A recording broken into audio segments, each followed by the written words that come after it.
We're back with another video. Today, I want to talk about uncovering what you think should motivate you and what really motivates you.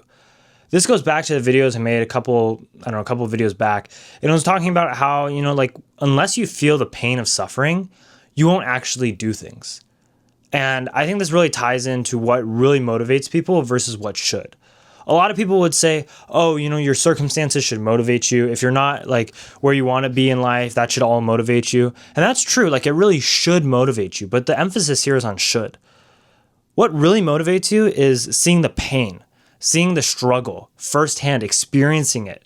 Seeing how other people that you care about, when they're not able to have certain things provided for them, seeing the pain they go through, seeing the struggle that they go through to try to provide for the family, right?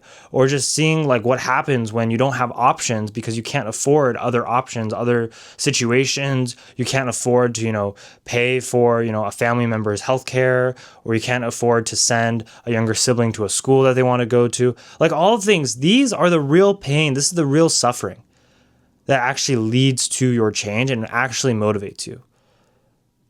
You can watch as much David Goggins as you want. You can read as much inspirational quotes.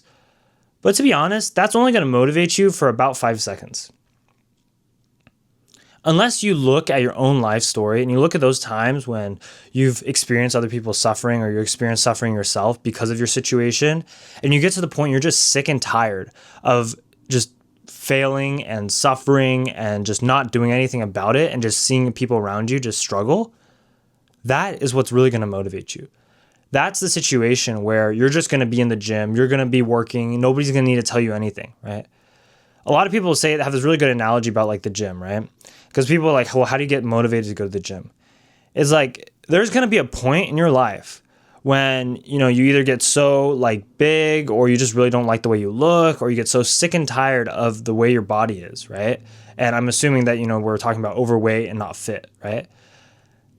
That you decide to go to the gym. And when you make that decision, because you know how much it sucks to not be in shape. You know how just terrible it feels to feel the weight of your body all over the place, and also just not be able to go up the stairs and don't have good cardio, all this. You feel that.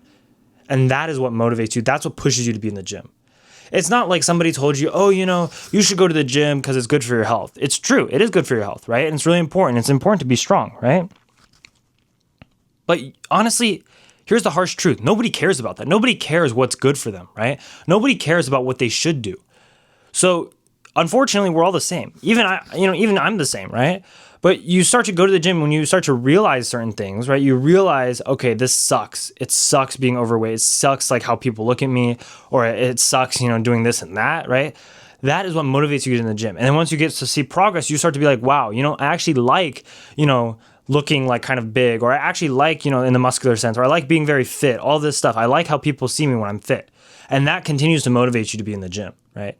So it's never people telling you, you should go do this. And that just all of a sudden, wow, I have some amazing motivation to go do this. No, it's when you see the consequences of not working hard, and you realize that by not working hard towards a dream, you actually just, allow yourself to succumb to everybody else's ideas of what you should be doing.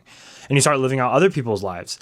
And until you realize that, you need to kind of do more internal reflection to figure out what really motivates you. And you can't rely on all these external factors. And it's the craziest thing, because I could show you 1,000 short reels of David Goggins, right? And that's going to motivate you probably less than if you have an internal personal experience with some sort of suffering that's going to actually push you way, way more. Once you have that internal kind of experience and you come to the realization that I'm not going to do this anymore, I've decided I don't want this life anymore and I want to change it, that is a light switch that turns on that you almost never can turn off again. And it's that really big just frame shift of your perspective, and it just pushes you to such an extent that it just outweighs all the kind of external motivation. So I really think for you guys, you need to do some internal reflection. You need to realize, why am I doing this? And what really motivates me? What really pushes me? Because if you can identify that, then when you don't feel motivation, you can just come back to that and be why am I doing this again? And then that can push you. And that's really how you never run out of motivation.